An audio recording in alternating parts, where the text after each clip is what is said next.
At the family reunion, my cousin rolled her eyes. "Oh look, he showed up. Must be out of money again." My sister snorted. "He's still living in that crappy apartment." My dad just sipped his wine and said, "If you tried harder, maybe you'd have something to brag about too."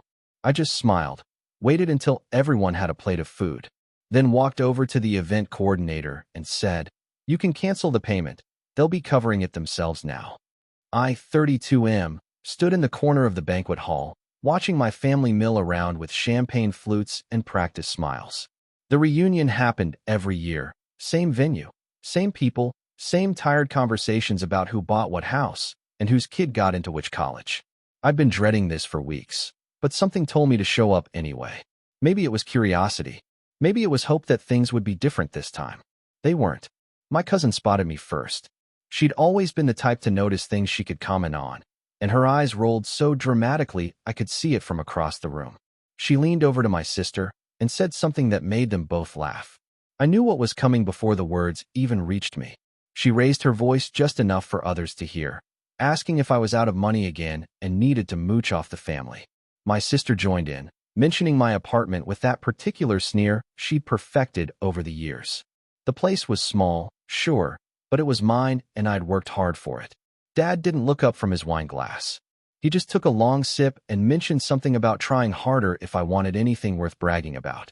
The comment landed like it always did, heavy and deliberate.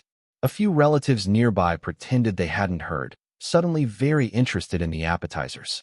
I stood there for a moment, letting it wash over me. The familiar sting of disappointment mixed with something else this time. Anger, maybe. Or clarity. I'd spent years taking these comments, brushing them off, telling myself it didn't matter what they thought. But it did matter. It mattered because I was tired of being their punching bag, their cautionary tale, their example of what not to become. What they didn't know was that I'd been working on something. For the past 3 years, I'd been building a business from the ground up. Nothing flashy, nothing they'd understand or appreciate. I developed software solutions for small businesses, the kind of unsexy back-end work that made companies run smoother but never got headlines. The first year had been brutal. I'd eaten ramen more nights than I could count and watched my savings dwindle to nothing. The second year was better, but still shaky. By the third year, things started clicking. Clients came through referrals. The revenue stabilized. Then it grew. Then it exploded. 6 months ago, I'd sold a majority stake in the company to a larger tech firm. The deal had closed quietly, no press releases, no announcements. Just a wire transfer that changed everything. I'd kept it to myself, partly because I was still processing it, and partly because I knew how my family would react. They'd either dismiss it or try to get their hands on it. Neither option appealed to me, so I'd stayed quiet. Kept living in my apartment. Kept driving my old car. Kept my head down and my mouth shut. And when the reunion invitation came this year, I'd had an idea. The venue was nice. Really nice. The kind of place that required a substantial deposit and had a final bill that could make people wince. I'd done some digging and found out Dad had organized it this year, probably to show off. He loved being the generous patriarch, the man who brought everyone together. What he loved even more was making sure everyone knew he'd paid for it. Except this year, he hadn't. I had. 3 weeks ago, I'd contacted the venue's event coordinator. I told her I wanted to cover the entire cost of the reunion as a surprise for my family. She'd been delighted, said it was such a generous gesture. I paid the deposit, signed the contracts, made sure everything was in my name. Then I'd asked her to keep it quiet until I gave her the signal. She'd agreed, probably thinking I was planning some heartwarming reveal. I wasn't. The food started coming out. Servers moved through the room with trays of expensive hors d'oeuvres. The bar was fully stocked, top shelf everything. People filled their plates, poured their drinks, settled into their seats. The noise level rose as conversations overlapped, laughter echoing off the high ceilings. Dad held court at the center table, gesturing broadly as he told some story I'd heard a dozen times before. My cousin walked past me with her plate piled high. She didn't make eye contact. My sister was at the bar, ordering something complicated and expensive. Dad was raising his glass in a toast, thanking everyone for coming, and making some joke about family being the only investment that always paid dividends. The irony wasn't lost on me. I waited until everyone was seated and eating. The timing had to be right. Too early, and people wouldn't care. Too late, and the moment would pass. I spotted the coordinator near the entrance, checking something on her tablet. She looked up and caught my eye. I nodded. Walking across the room felt longer than it should have. People glanced up as I passed, probably wondering where I was going or if I was leaving early like I sometimes did. I reached the coordinator and she smiled at me, that professional warmth that event planners perfect. I kept my voice low but clear. I told her to cancel the payment. All of it. Remove my card from the system and let them know the bill would need to be covered by someone else. She blinked, confused for a second. Then understanding dawned. Her smile faltered. She started to say something about contracts and deposits, but I cut her off. I explained that I was exercising the cancellation clause in the agreement, the one that allowed for withdrawal up to the day of the event with a penalty. I'd pay the penalty. Just remove my name from everything else. She asked if I was sure. I told her I'd never been more certain of anything in my life. It took her about 10 minutes to process everything on her tablet, making calls to her manager and the billing department. I waited nearby, watching my family enjoy their meal. My uncle was laughing at something. My aunt was taking photos for social media. Everyone looked so content, so comfortable in their little bubble where they could say whatever they wanted without consequences. The coordinator came back looking nervous. She said it was done. The payment had been reversed, and the venue would need settlement before the event concluded. Someone would need to provide payment, or they'd have to work out a payment plan. She asked who she should speak to about the bill. I pointed to my father. I watched from a distance as she approached his table. She leaned in, spoke quietly. Dad's face went through several expressions in quick succession. Confusion, disbelief, anger. He said something sharp enough that nearby conversations paused. The coordinator maintained her composure, showed him something on her tablet. He grabbed it, scrolling furiously. His face went red. My sister noticed the commotion and came over. Then my cousin. They formed a tight cluster around Dad, all looking at the tablet, all talking at once. The coordinator kept pointing to different parts of the screen, explaining something I couldn't hear from where I stood. Dad's voice rose. He wanted to know who had done this, who had played such a sick joke. The coordinator hesitated, then glanced in my direction. Every head at that table turned toward me. I smiled. Not a big smile, not triumphant or cruel. Just a small, knowing smile. The kind that said I knew exactly what I'd done and why. Dad stood up so fast his chair scraped against the floor. He marched over, my sister and cousin trailing behind him like an angry parade. Other tables were watching now, the earlier festive atmosphere cooling into awkward tension. Dad stopped right in front of me, his face still red, his jaw tight. He demanded to know what I'd done. I told him the truth. I'd arranged to pay for the reunion, then changed my mind. The venue needed payment, and it wouldn't be coming from me. He asked why I would do something so petty, so vindictive. My sister chimed in, calling me pathetic, saying this was a new low even for me. I let them finish. Then I spoke, keeping my voice steady and calm. I reminded them of every snide comment, every dismissive remark, every time they'd treated me like I was less than them. I mentioned the jokes about my apartment, my car, my life choices. I brought up the countless times Dad had suggested I was a disappointment, that I needed to try harder, be better, be more like them. My cousin tried to interrupt, saying it was just family banter, that I was being too sensitive. I looked at her and asked if she'd enjoy being the punchline for 20 years. She went quiet. I turned back to Dad.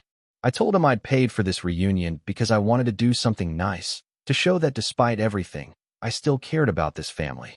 But sitting here tonight, listening to the same old insults, watching the same old patterns play out, I realized something. I didn't need their approval. I didn't need their validation. And I definitely didn't need to fund their good time while they tore me down. Dad asked how I could even afford to pay for something like this anyway. The question hung in the air, heavy with implication. My sister smirked, probably thinking she'd caught me in a lie. I could have walked away then. Could have let them wonder. But something in me wanted them to know. I told them about the business. About the 3 years of work, the sleepless nights, the risk and sacrifice. I mentioned the acquisition, the deal that had closed, the fact that I was doing better than fine. I was doing well. Really well. Better than any of them, actually. The smirk disappeared from my sister's face. My cousin's mouth opened slightly. Dad just stared at me, processing. Someone at a nearby table coughed. The silence stretched out, uncomfortable and thick. My aunt finally spoke up from behind them, asking why I'd never said anything. I told her I hadn't seen the point. What would I have done? show up here and brag, turn into the same kind of person who measured worth by bank accounts and square footage? I'd rather live quietly and happily than loudly and miserably. Dad's anger seemed to deflate. He looked older suddenly, tired. He said something about not knowing, about how I should have told them. I pointed out that telling them wouldn't have changed how they treated me. If anything, they would have just found new reasons to resent me or new ways to make me feel small. The coordinator cleared her throat nearby, reminding everyone that the bill still needed to be settled. Dad turned to her, asking how much it was. She told him. His face went pale. My sister and cousin exchanged glances. The number was substantial, more than any of them had probably budgeted for. Dad asked if they could set up a payment plan. The coordinator said she'd have to check with management, but it might be possible. He nodded, looking defeated. I almost felt bad. Almost. I told them I'd cover the penalty fee for the cancellation. That was only fair since I'd agreed to it. But the rest was on them. They could split it however they wanted. I wasn't their ATM or their backup plan. I was done being their safety net while they kicked me. My sister called me selfish. She said this was supposed to be a family event, a time to come together, and I was ruining it. I asked her when she'd ever cared about coming together as a family beyond the photo opportunities. She didn't have an answer. I looked around the room at all the faces watching us. Aunts, uncles, cousins twice removed, family friends who'd known me since I was a kid. Some looked shocked. Others looked sympathetic. A few seemed amused by the drama. I realized I didn't care what any of them thought anymore. I told Dad and the others that I was leaving. I wished them luck with the bill and hoped they enjoyed the rest of their evening. I started walking toward the exit. Behind me, voices rose again, arguing about who would pay what and how they'd handle this. I didn't turn around. The coordinator caught up with me at the door. She apologized for the awkwardness, said she hadn't meant to cause a scene. I told her it wasn't her fault. She'd just done her job. I asked her to send me the penalty invoice and I'd take care of it. She thanked me and wished me a good evening. The night air hit me as I stepped outside. Cool and clean. I took a deep breath, feeling lighter than I had in years. My phone buzzed almost immediately. Text messages coming in. My sister demanding I come back and fix this. My cousin calling me immature. An uncle asking what had happened. I turned off my phone and walked to my car. Update 1. The messages didn't stop. Over the next few days, my phone blew up with calls and texts from various family members. Most wanted to know what had happened. Some took sides. A few distant relatives I barely knew reached out to say they'd heard what went down and good for me. My sister sent increasingly angry messages about how I'd humiliated the family and destroyed the reunion. Dad didn't contact me at all. I learned through my aunt that they'd ended up splitting the bill between several family members. Dad covered about half. My sister and cousin each took a portion, and a few others chipped in smaller amounts. The final dinner had apparently been tense and awkward after I left, with most people eating quickly and leaving early. My aunt said she didn't blame me for what I did, but she wished I'd handled it differently. I told her I'd spent 20 years handling it differently, and it had gotten me nowhere. My mom called. She'd been at the reunion, but stayed out of the confrontation. She asked me to talk to Dad, to try to smooth things over. I reminded her that Dad hadn't called me once to apologize or even acknowledge his behavior. She went quiet, then admitted he was stubborn and proud. I told her I was done making the first move, done being the one who bent to keep the peace. Work became my refuge. I threw myself into new projects, expanded the business into areas I'd been considering. Without the weight of family expectations and constant criticism, I felt freer to take risks and trust my instincts. The business continued growing. I hired more people. We landed bigger contracts. Every success felt sweeter knowing I'd done it despite them, not because of them. About 2 months after the reunion, my cousin reached out. She apologized, said she'd been thinking about that night and realized she'd been cruel for no reason. She asked if we could meet for coffee. I agreed, curious more than anything. We met at a place near my office. She looked uncomfortable the entire time, fidgeting with her cup. She told me she'd always been jealous of me, not of my success, but of my freedom. She'd followed every rule, met every expectation, done everything the family wanted. She had the right job, the right house, the right husband. But she was miserable. Watching me walk away from the reunion, from all of them, had made her realize she'd never have the courage to do the same. I didn't know what to say to that. I told her I wasn't free because I was brave. I was free because I'd finally hit my limit. There's a difference. She asked if I'd ever come back to family events. I said probably not, at least not for a while. Maybe not ever. She nodded like she understood. My sister never apologized. She doubled down, actually. She posted vague things on social media about ungrateful siblings and family loyalty. A few of her friends reached out to me with concerned messages, having heard her version of events. I didn't bother correcting the record. People who knew me knew the truth. People who didn't weren't worth the energy. Dad finally called 3 months after the reunion. It was late on a Tuesday. He didn't apologize outright, but he said he'd been thinking about what I'd said that night. He asked if we could have dinner sometime, just the two of us. I told him I'd think about it. He sounded older on the phone, more uncertain. Part of me wanted to say yes immediately, to repair what was broken.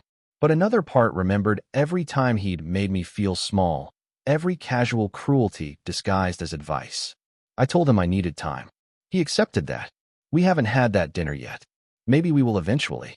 Maybe we won't. I'm okay with either outcome. The business hit a major milestone last month. We were featured in a tech industry publication as one of the fastest growing companies in our sector. The article mentioned my background, the early struggles, the eventual success. My phone blew up again, but this time with congratulations instead of criticism. Several family members reached out, suddenly interested in what I was doing and how I'd done it. I responded politely, but kept my distance. What surprised me most was how little their validation meant now that I had it. For years, I'd imagined how good it would feel to prove them wrong, to show them I was more than they'd given me credit for. But when it actually happened, when they finally saw what I'd accomplished, I felt nothing. No triumph, no satisfaction. Just a quiet acknowledgement that their opinions had never been the problem. My need for their opinions had been the problem. I moved out of the apartment they'd mocked. Not because I was ashamed of it, but because I wanted more space and I could afford it. I bought a house in a quiet neighborhood.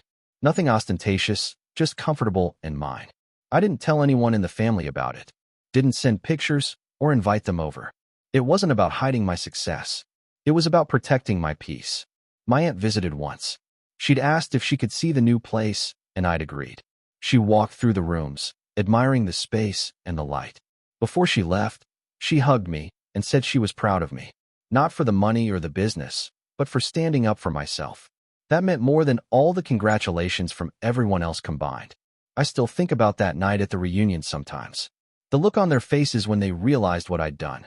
The chaos that followed. Part of me wonders if I went too far, if there was a better way to handle it. But then I remember sitting in that corner, listening to them tear me down for the 1,000th time, and I know I'd do it again. Some bridges are worth burning if they're the only way to stop people from walking all over you. I'm building a new life now. One where my worth isn't determined by other people's opinions. One where I surround myself with people who support me instead of diminish me. The family I was born into might never understand that. And that's okay. I've made my peace with it. The penalty fee invoice came through a few days after the reunion. I paid it without complaint. It was worth every penny.